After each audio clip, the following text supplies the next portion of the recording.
Saya Dr. Igusti Ngurah Gunawan Wibisana, spesialis bedah onkologi. Saya dokter spesialis bedah onkologi yang berpraktek di Rumah Sakit Premier Jatinegara.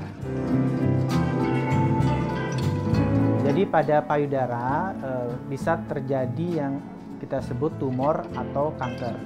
Kalau setiap benjolan yang terjadi yang bukan pada tempatnya kita sebut sebagai tumor. Sedangkan tumor yang bersifat ganas itu kita sebut sebagai kanker atau karsinoma. Proses terjadinya biasanya disebabkan oleh berbagai macam faktor-faktor yang kita sebut sebagai faktor risiko. Nah, faktor risiko itu nanti dibagi dua, ada faktor risiko yang dapat dirubah dan faktor risiko yang tidak dapat kita rubah. Faktor risiko yang tidak dapat dirubah contohnya usia di atas 40 tahun, riwayat tumor payudara sebelumnya, riwayat keluarga dengan tumor payudara ganas. Sedangkan faktor-faktor yang bisa kita rubah contohnya obesitas, kemudian status pernikahan, riwayat menyusui, kemudian penggunaan kontrasepsi hormonal dan sebagainya. Caranya ada berbagai macam. Yang pertama dengan pemeriksaan sadari atau pemeriksaan payudara sendiri yang dilakukan setiap bulannya 7 hari setelah hari pertama menstruasi. Kedua yang disebut sebagai pemeriksaan sadanis, yaitu pemeriksaan payudara oleh tenaga medis yang umumnya dikerjakan pada mereka yang berisiko tinggi berusia di atas 40 tahun minimal 1 tahun sekali. Nah, yang terakhir yang tidak kalah pentingnya adalah pemeriksaan imaging dengan menggunakan ultrasonografi payudara dan atau mamografi pada yang mereka telah berumur di atas 40 tahun.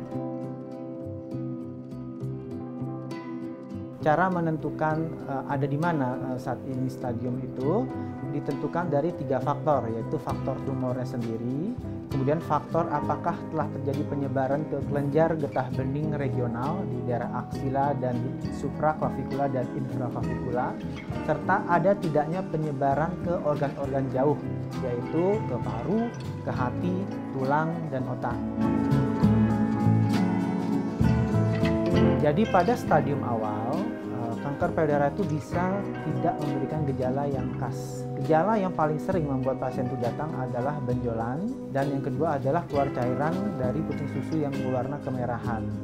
Nah, untuk benjolan di payudara yang merupakan keluhan yang paling sering disertai dengan kanker payudara, benjolan itu dapat dibagi dua, benjolan yang teraba atau tidak teraba. Nah, untuk mendapatkan benjolan yang masih dalam stadium awal yang tidak teraba, itulah makanya dibutuhkan yang tadi sadari, sadanis, dan USG dan mamografi.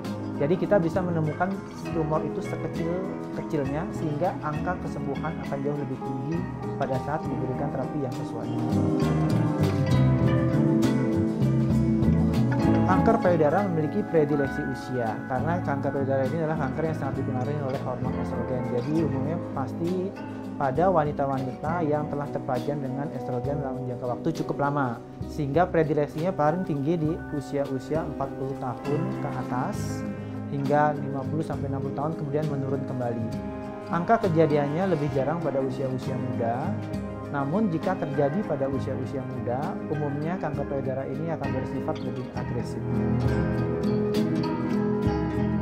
Jadi hormon estrogen itu secara normal adalah hormon yang diproduksi oleh ovarium, ya, organ reproduksi wanita. Jadi semua wanita pasti dalam siklus hidupnya akan terpajan dengan estrogen ini.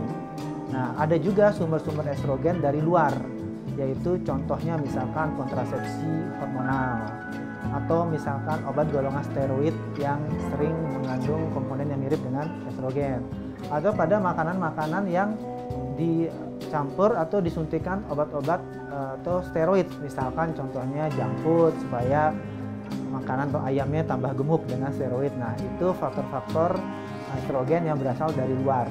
Tapi kalau yang dari dalam itu sumber utama dari ovarium dan dari kelenjar anak tunggal. Demikian informasi yang dapat saya berikan mengenai upaya-upaya yang dapat dilakukan pada deteksi kanker payudara. Terima kasih dan salam sehat.